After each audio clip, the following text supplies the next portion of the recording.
berjalan dalam firman-Mu, hatiku siap.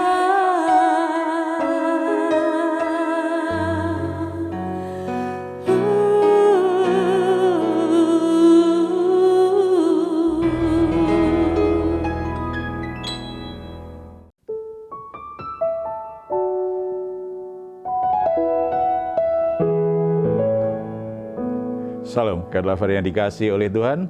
Bertemu kembali dalam program Raise and God. Beberapa waktu ini kita akan bersama-sama menikmati hadirat Tuhan lewat pujian penyembahan kita, lewat perenungan firman Tuhan, dan doa-doa kita. Saudara-saudara, ini bagian terindah dalam kehidupan kita sebagai orang Kristen. Ini berkat yang luar biasa, karena kita boleh menghampiri Allah yang Maha Kudus itu tanpa perlu merasa takut untuk ditolak atau dihakimi, dimurkai, karena kita percaya korban Kristus itu sudah membayar lunas hidup kita, memposisikan hidup kita pada posisi di mana Allah menerima kita. Puji Tuhan. Saudara-saudara, apapun yang jadi pergumulanmu saat ini, bawa kepada Dia. Biarlah Tuhan memberi engkau kelegaan di jiwamu, memberi engkau kekuatan, bahkan pertolongan yang engkau butuhkan. Tuhan Yesus berkata, "Marilah kepadaku semua yang letih lesu dan berbeban berat, aku akan memberi kelegaan kepadamu." Puji Tuhan. Mari kita bersatu dalam doa. Bapa di surga, kami mengucap syukur karena kami semua adalah orang-orang yang sangat diberkati, orang-orang yang sangat beruntung, orang-orang yang patut untuk senantiasa berbahagia karena kami boleh menghampiri tahta kasih karunia-Mu yang kudus, oleh karena darah Kristus sudah melayakkan kami semuanya. Bapa, kami membawa kurban syukur kami kepadamu, mengingat semua hal yang Tuhan sudah berikan kepada kami, baik adanya pujian penyembahan kami persembahkan kepadamu. Bapa, kami juga membawa semua beban berat yang sedang kami alami saat ini, masalah-masalah yang kami alami saat ini. Keyakinan iman kami dalam hadirat-Mu Bapa, kami akan mengalami kelegaan, kami akan mengalami ketenangan, kami akan mendapatkan kekuatan hati untuk melewati semuanya. Bahkan hikmat, pertolongan, kuasa Tuhan akan menolong kami keluar dari setiap masalah-masalah yang sedang kami hadapi. Ini kami Bapa, dalam nama Tuhan Yesus kami berdoa. Amin.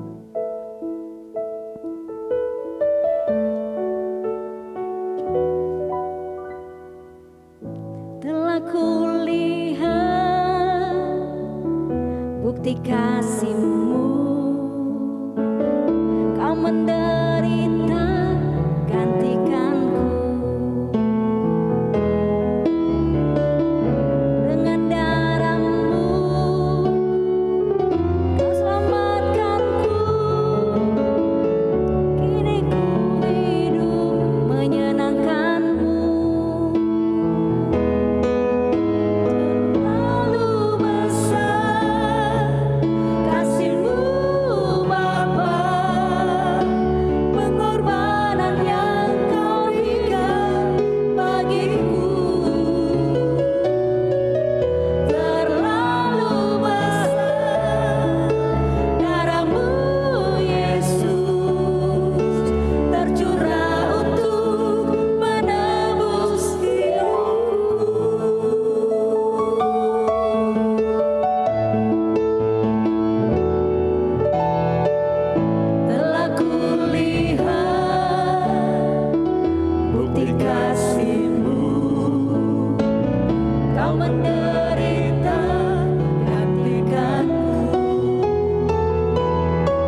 namun satu yang Dia minta, agar kita percaya sampai mukjizat menjadi nyata.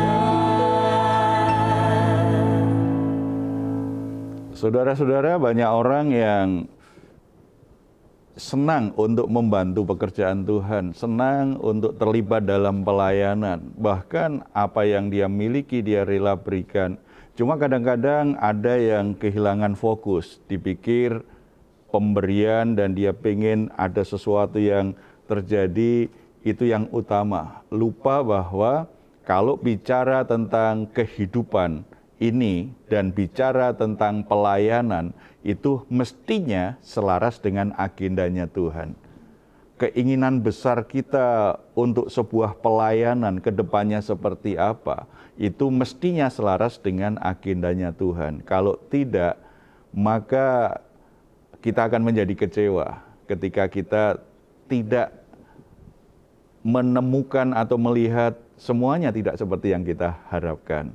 Nah, kita akan sharing tentang pentingnya fokus pada agenda Tuhan. Tetapi kita akan dengar dulu dari sharing kisah dalam keseharian kita. Ternyata ada orang yang kecewa karena merasa sudah berbuat banyak kepada Tuhan, mendukung pekerjaan Tuhan, tidak seperti yang dia harapkan. Siapa yang mau cerita? Mungkin ada sharing kali ya, Yeah. Pak Heru. Mungkin ini kejadian setiap hari ya, ketika kita sudah memberikan segalanya yang kita punya, baik dari tenaga, baik dari kegiatan-kegiatan kita. Misalnya kita selalu berdoa kepada Tuhan, Tuhan hari ini saya mau melakukan kegiatan ini, tolonglah berkati. Tetapi setelah sudah kayak ada berdoa setiap hari, sudah melakukan setiap sesuai dengan perintah Tuhan, kita tuh pasti ada kejadian di mana kayak kok ini hari ini nggak enak banget gitu loh. Kok ini kenapa kejadian buruk yang ini tuh selalu menimpa aku nih hari ini gitu. Padahal aku udah pelayanan, udah berdoa kepada Engkau Tuhan, memberikan yang terbaik lah kepada Tuhan. Tapi kenapa hasilnya itu loh, kok hari ini kok jadi agak kecewa gitu, hari ini kok tidak sesuai dengan ekspektasi, tidak sesuai dengan apa yang didoakan atau kayak gimana. Dan itu sebenarnya kalau yang aku pelajarin itu sebenarnya itu proses supaya ini tujuan Tuhan tuh sebenarnya maunya kamu begini, tapi tidak harus belajar dulu bagaimana caranya bisa menjalani kegiatan-kegiatan ini, walaupun misalnya dikasih hal yang buruk, bagaimana caranya kamu bisa keluar dari situasi itu dengan cara ya harus tetap fokus lah pada kepada pelayanan Tuhan, kepada Tuhan itu sendiri. Jadi gitu sih. Ya. Itu pentingnya kita satu frekuensi dengan Tuhan. Ya. Jadi sesuatu yang kita inginkan, sesuatu yang baik ya, semakin kita mengasihi Tuhan, kita mengerti firman Tuhan, kita akan ingin menjalani hidup ini dengan baik. Tetapi kita harus ingat, tetap harus selaras dengan pimpinan dan kehendak Tuhan. Makanya keinginan baik yang kita lakukan kadang-kadang kok tidak seperti yang kita harapkan, kita jadi kecewa. Mestinya itu saatnya kita mulai merenung kembali. Mungkin ada sesuatu yang Tuhan sedang ajarkan kepadaku atau Tuhan sedang tuntun aku. Tuhan kasih hambatan di depan karena Tuhan mungkin melihat kalau kita memaksakan diri untuk lanjut ke depan, kita akan kejeblos, itu ada lubang di situ. Tuhan buat hambatan supaya akhirnya terpaksa kita belok kanan. Ini yang lebih aman. Kita nggak tahu itu. Tetapi Tuhan melihatkan hidup kita dari awal sampai akhir. Sementara kita hanya melihat apa yang di depan saja. Hal-hal seperti itu kita kan nggak tahu. Makanya kalau kita hanya fokus pada masalahnya, kita tidak coba memahami agenda Tuhan dan menyelaraskan hidup kita pada agenda Tuhan, fokus untuk hidup sesuai dengan agenda Tuhan, baik kehidupan kita pribadi, pekerjaan kita sehari-hari maupun dalam pelayanan, kita bisa seringkali kecewa karena tidak seperti yang kita harapkan. Dan sayangnya ada banyak orang Kristen hari-hari ini kecewa tentang hal-hal seperti itu. Ya. Nah, jadi Pak, bagaimana supaya kita hidup kita tuh berfokus hanya kepada agendanya Tuhan aja, bukan kepada keinginan kita sendiri, kedagingan kita, Pak. Tentu saja kita mesti belajar dari Tuhan Yesus ya. Ketika Yesus datang di dunia ini, kita tahu misinya apa? Misinya adalah misi penyelamatan. Caranya seperti apa? Dia harus memberikan dirinya sebagai korban penebusan dosa. Berarti misi Yesus memang untuk mati di atas kayu salib. Misinya itu, tetapi kan tidak langsung seperti itu. Cara Tuhan berproses sejak dia lahir sampai dia pelayanan. Nah, kita akan lihat ada bagian di Alkitab itu memberi kita gambaran bagaimana kita supaya tetap fokus pada agendanya Tuhan, belajar dari Tuhan Yesus nih. Lukas, kita buka Injil Lukas pasal 9 ayat 37 sampai 56. Ada beberapa perikop kita bisa pelajari. Yang pertama, kalau kita ingin fokus pada agendanya Tuhan, kita tidak boleh terjebak untuk selalu merayakan keberhasilannya itu sedemikian rupa sepertinya itu akhir dari hidup kita atau kisah hidup kita akan seperti itu terus. Itu diperlihatkan ya. Kita coba baca ayat 42-43. Dan ketika anak itu mendekati Yesus, setan itu membantingnya ke tanah dan mengguncang-guncangkannya. Tetapi Yesus menegur roh jahat itu dengan keras dan menyembuhkan anak itu lalu mengembalikannya kepada ayahnya. Maka takjublah semua orang itu karena kebesaran Allah. Coba perhatikan, takjublah semua orang. Berarti sebuah keberhasilan yang luar biasa. Sebab kalau kita baca di ayat yang ke-40, ternyata anak itu sudah dibawa kepada murid-murid, tetapi murid-murid tidak bisa mengusir setan itu. Dan aku telah meminta kepada murid-muridmu supaya mereka mengusir roh itu, tetapi mereka tidak dapat. Murid-muridnya tidak bisa mengusir roh jahat dari anak itu. Tetapi ketika orang tuanya bawa kepada Yesus, roh jahat itu takut, kemudian Yesus menegur, jangan sakiti anak ini lagi. Dan ternyata setan itu tunduk pada perkataan Yesus, tinggalkan anak itu menjadi sembuh, mengalami kelepasan, dibawa kepada orang tuanya. Orang menjadi takjub dengan hal itu. Saudara-saudara, kalau kita mengalami yang namanya keberhasilan apa saja? Keberhasilan di sekolah, keberhasilan dalam pekerjaan, keberhasilan dalam pelayanan. Kita melihat apa yang kita lakukan, hasilnya begitu luar biasa. Kita biasanya senang sekali, kita merayakan dengan sukacita. Tetapi kadang-kadang kita lupa diri, kelamaan merayakannya. Berpikir bahwa hidup ini hanya perayaan terus, kisah sukses terus hidup ini. Kita jadi lupa, itu tidak realistis. Dalam hidup kita, ada waktunya Tuhan izinkan kita mengalami yang namanya kegagalan. Supaya kita belajar dari situ. Arti kegagalan, arti percaya kepada Tuhan, dan karakter kita dibentuk oleh kegagalan kita ini. Tetapi ada waktunya kita mencapai prestasi, keberhasilan. Di situ pun Tuhan juga ajar hal yang penting pasti, supaya kita sadar anugerah Tuhan, berkat Tuhan luar biasa dalam hidup kita. Pantas kita bersuka cita dan bersyukur kepada Tuhan, menghargai keberhasilan itu tanpa melupakan Tuhan. Nah, orang yang berhasil kadang-kadang fokus pada perayaannya, lupa bersyukur. Dan tidak menyiapkan diri untuk masa-masa berikutnya, mungkin tidak selalu berhasil. Ada waktunya gagal. Tidak menyiapkan diri. Ada banyak orang mengejar keberhasilan tetapi tidak siap untuk kegagalan. Jalan Tuhan tidak selalu bicara perayaan terus. Jalan Tuhan tidak selalu keberhasilan terus. Ada kalanya Tuhan izinkan kita alami keterpurukan, kegagalan. Tetapi itu tidak pernah mengurangi cinta kasih Tuhan, anugerah Tuhan, dan penyertaan Tuhan dalam hidup kita. Apapun situasinya, Tuhan ingin engkau disertai Tuhan. Bukan hanya ketika engkau merayakan keberhasilanmu, baru ada Tuhan. Tidak. Banyak orang Kristen kecewa karena berpikir jadi orang Kristen itu ikut Tuhan harusnya perayaan keberhasilan terus. Sesuatu yang membuat kecewa. mengukur sesuatu hanya dari ukuran keberhasilan. Dan keberhasilannya pun selalu diukur dengan apa? Dengan materi, dengan uang, dengan jabatan yang tinggi. Bukan keberhasilan yang bernilai kekal. Itu semua sebenarnya tidak salah. Tetapi kalau orang berpikir sebagai orang percaya, keberhasilan itu hanya bicara, jadi kaya raya, itu yang salah. Keberhasilan hidup itu hanya berbicara tentang harta yang banyak, itu menjadi salah. Tidak punya nilai kalau hanya sekedar banyak uang dan banyak harta dan punya jabatan tinggi. Kalau itu tidak memuliakan Tuhan dan jadi berkat bagi banyak orang. Yang kedua, kita lihat kisah berikutnya di ayat selanjutnya, ayat 43 sampai 45. Ketika semua orang masih heran karena segala yang diperbuatnya itu, Yesus berkata kepada murid-muridnya, "Dengarlah dan camkanlah segala perkara ini.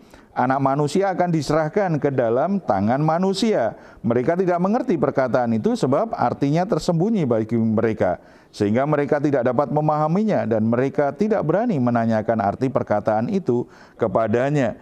Habis bicara tentang keberhasilan, orang begitu takjub dengan yang dilakukan Yesus. Yesus langsung bicara, anak manusia harus diserahkan. Artinya sebentar lagi aku akan ditangkap dan aku akan menjalani jalan salib penuh penderitaan. Saudara-saudara, kita berhasil. Tadi kita nggak berpikir bahwa mungkin berikutnya kita akan alami situasi sulit dalam hidup kita. Kita tidak siap.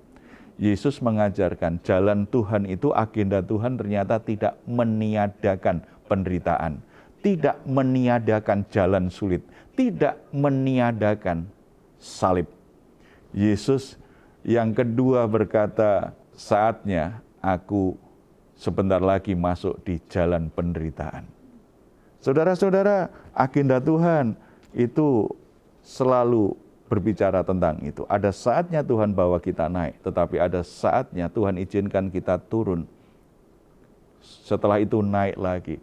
Agenda Tuhan itu selalu seperti itu dalam hidup kita. Makanya saudara-saudara yang saat ini merasa hidupnya sedang di puncak-puncak keberhasilan, merasa karirnya mencapai puncak, merasa hidupnya sangat diberkati Tuhan, kelimpahan dengan berkat.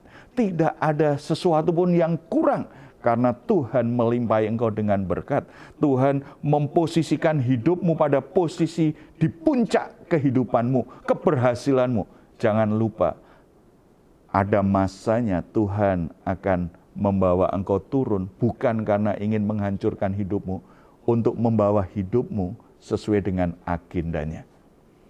Kalau Yesus menolak hal itu, maka karya penebusan itu tidak akan terjadi.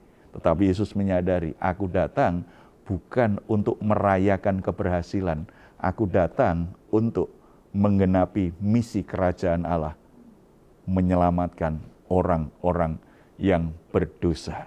Nah, kalau orang Kristen kita menolak salib, maka kita tidak akan selaras dengan agenda Tuhan. Kita tidak akan fokus dengan agenda Tuhan. Ada banyak orang yang datang kepada Yesus. Kalau fokusnya hanya begitu meriahnya orang menyambut dia, begitu luar biasanya orang takjub kepada dia, Yesus kan tidak akan mau masuk ke jalan salib. Ini asik sekali ini. Kemanapun aku pergi, orang berbondong-bondong datang. Dan aku bisa sembuhkan sakit, penyakit apapun. Aku bisa lakukan mujizat. Aku bisa lakukan hal-hal yang ajaib yang membuat orang takjub kepadaku. Kalau fokus Yesus hanya itu, maka misi penyelamatan manusia berdosa tidak pernah terjadi. Tuhan izinkan bukan berarti Tuhan ingin kita menderita. Tidak. Tuhan izinkan kita masuk di penderitaan. Untuk apa? Supaya kita semakin selaras. Supaya daging kita semakin mati, tetapi manusia roh kita semakin hidup, semakin bertumbuh dewasa di dalam Tuhan. Oleh sebab itu, bagi saudara-saudara yang saat ini sepertinya sedang ada di bawah, jangan pernah berpikir saudara tidak disertai Tuhan. Jangan-jangan justru ketika saudara sedang sangat di bawah, itu bagian terbaik dari hidupmu, di mana Tuhan hadir menyertaimu. Syukuri saja, jalani bersama dengan Tuhan. Satu frekuensi dengan Tuhan, fokus pada agendanya. Dan yang ketiga, jangan terjebak juga dengan hal-hal yang sifatnya spektakuler. Jadi jangan terobsesi selalu menjadi yang terbesar, selalu merayakan keberhasilan terus-menerus. Enggak, tetapi juga jangan terjebak dengan sesuatu yang sifatnya spektakuler. Yesus menyuruh mengirim murid untuk masuk ke Samaria, tetapi orang Samaria tidak mau menerima. Yesus terbiasa mengutus beberapa murid masuk di sebuah tempat, menyiapkan supaya dia siap masuk di situ. Tetapi orang-orang Samaria itu tidak menerima dia karena perjalanannya menuju Yerusalem. Jadi di ayat 53 ini Yesus ditolak masuk ke Samaria. Padahal sebelumnya Yesus dikagumi begitu banyak orang, setan saja takut. Ini orang Samaria menolak dia. Usulan murid-murid itu terjebak ini dengan perkara yang spektakuler. Ketika dua muridnya yaitu Yakobus dan Yohanes melihat hal itu, mereka berkata, "Tuhan, apakah Engkau mau supaya kami menyuruh api turun dari langit untuk membinasakan mereka?" Spektakuler sekali kan, kalau itu bisa terjadi kan. Ini macam-macam ini sama guru. Ini berani-beraninya menolak Tuhan. Gimana Tuhan? Saya usul nih, supaya mereka kapok. Saya minta ada api turun dari langit membakar mereka. Sesuatu yang sangat spektakuler sekali kalau ini terjadi. Dan orang-orang pasti akan sangat takut untuk menolak Yesus lagi. Tetapi ingat, misi Yesus adalah mati di atas kayu salib. Berarti memang pasti ada penolakan. Ada orang yang membenci dia. Ada orang-orang yang tidak suka dengan dia. Dan ada rencana-rencana jahat terhadapnya. Yesus menolak rencana ini. Banyak orang Kristen terjebak dengan keinginan untuk bisa lakukan sesuatu yang spektakuler. Berapa orang yang datang di ibadah KKR bilangnya ada ribuan. Maksudnya kursinya ribuan. Padahal mungkin yang datang cuma 500 gitu. 500 kan sudah banyak sekali gitu ya. Tetapi supaya kelihatan spektakuler. Ketika ibadah itu Tuhan melawat luar biasa, lalu suka melebih-lebihkan. Kita dengar kadang-kadang orang bersaksi melebih-lebihkan, sepertinya memang kesaksiannya luar biasa dahsyat sekali. Kita lupa bahwa Tuhan tetap bisa bekerja dengan cara-cara yang lembut, cara-cara yang sederhana, cara-cara yang mungkin dianggap orang biasa, tetapi dampaknya itu luar biasa mengubah kehidupan orang.